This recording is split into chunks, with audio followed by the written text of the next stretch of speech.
We usually assume women's empowerment is a strictly modern thing, right? Like it's just been this slow, linear climb out of ancient oppression.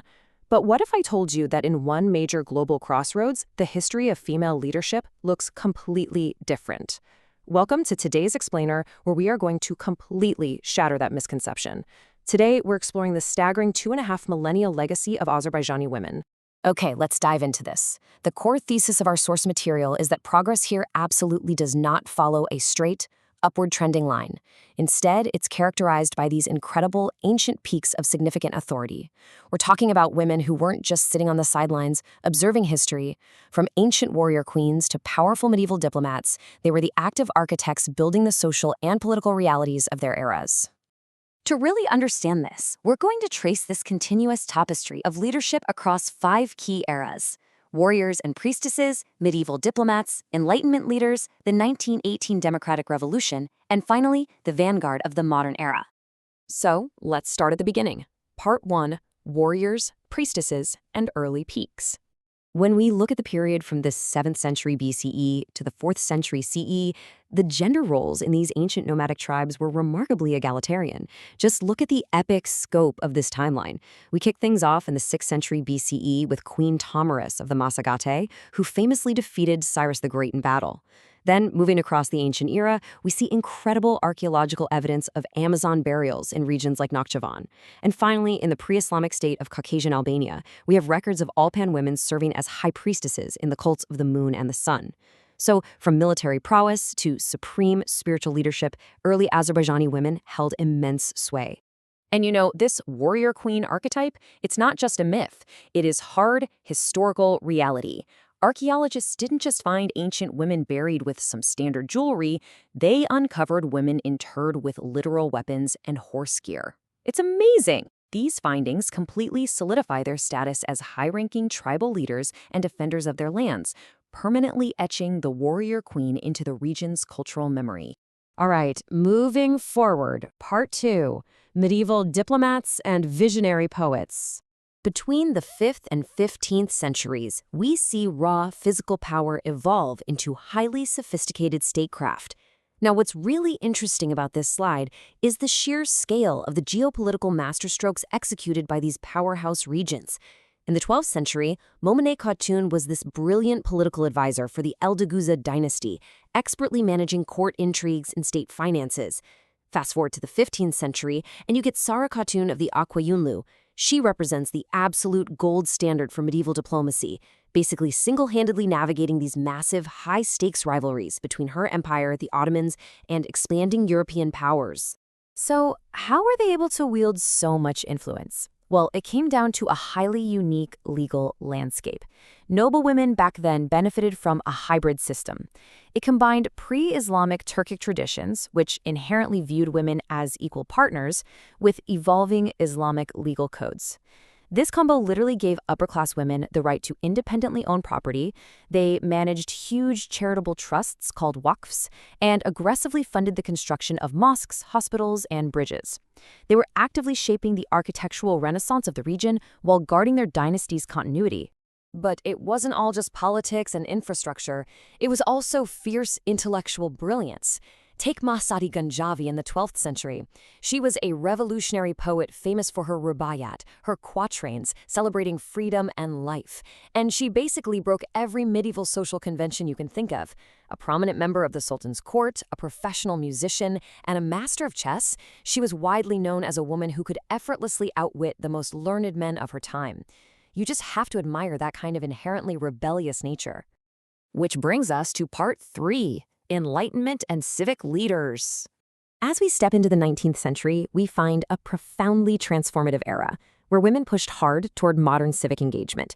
A perfect symbol of this shift is Khurshid Bainu Natavan. Let's walk through her evolution, because it's fascinating. First, she led the highly influential Majlis the Uns literary circle. Second, she spearheaded massive civil engineering projects. Like, she literally used her personal funds to build a water canal for the people of Shusha. And third, her public works and advocacy directly paved the way for the establishment of girls' schools. She brilliantly translated that ancient tribal mother archetype into a distinctly modern civic leader. And we can actually compare how this enlightenment spread across the different fronts. On the one hand, you have Hanifa Malakova, one of the first women in the Caucasus with a university-level education. She fought on the grassroots front, co-founding charitable societies and pioneering secular literacy. On the other hand, we have Khadija Alibeyova. In 1811, she founded Ishag, or The Light. This was the very first Azerbaijani language magazine entirely dedicated to women's issues. It created this powerful, written record of feminist advocacy, pushing for legal rights, healthcare, and the abolition of the veil. All of that grassroots momentum beautifully set the stage for Part 4, the 1918 Democratic Revolution. Now, this era is arguably the golden age of Azerbaijani female empowerment. But before we actually get to 1918, I want to focus on a single pivotal year, 1901.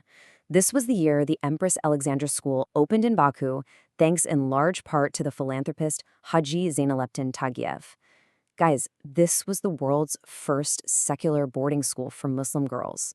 That single institution acted as the cradle that nurtured the very first generation of professional Azerbaijani female doctors and teachers. The astonishing result of all that educational groundwork materialized when the short-lived but highly impactful Azerbaijan Democratic Republic, the ADR, was formed in 1918. They officially granted women the right to vote and hold office, and this brilliantly illustrates just how far ahead of the curve they were. This landmark achievement of political equality happened well ahead of major Western powers, beating the USA by 2 years, the UK by 10 years, and France by more than 25 years. And remember, this equality wasn't just handed down by men. Women were literally in the room making it happen. I want to briefly spotlight Shafiga Efendizadeh, an educator and journalist. She became the first female employee of the ADR parliament, and she had a direct, hands-on role in helping draft the very legislation that secured political equality for women in the new republic. Let's move into our final chapter, Part 5, Vanguard of the Modern Era. Building on their newfound political and educational rights, women began breaking incredibly tough barriers in fields that were previously totally closed off to them. Let's do a rapid-fire look at some of these modern pioneers. Sona Valikhan earned her medical degree in 1908, returning to Baku to prove women could excel in the most rigorous sciences, enjoying a 70-year career as a leading ophthalmologist. Then there's Leyla Mamabeyeva, who shattered the glass ceiling by becoming the very first female pilot in the entire Caucasus and Middle East region, later training hundreds of aviators. And in the arts, you have Rubaba Muradova, who revitalized national cultural identity through her unmatched mastery of Mogam folk and opera singing. And that relentless momentum, it continues today. Since the restoration of independence in 1991, women have moved into the highest echelons of statecraft. Today, women hold robust, significant representation in the Milli Majlis, the national parliament. In STEM, Azerbaijan maintains one of the highest percentages of female researchers worldwide, especially leading in chemistry and linguistics. And this legacy is actively being preserved on a global scale by diaspora organizations, like the Azerbaijani Women's Support Center, focusing on professional networking and humanitarian advocacy.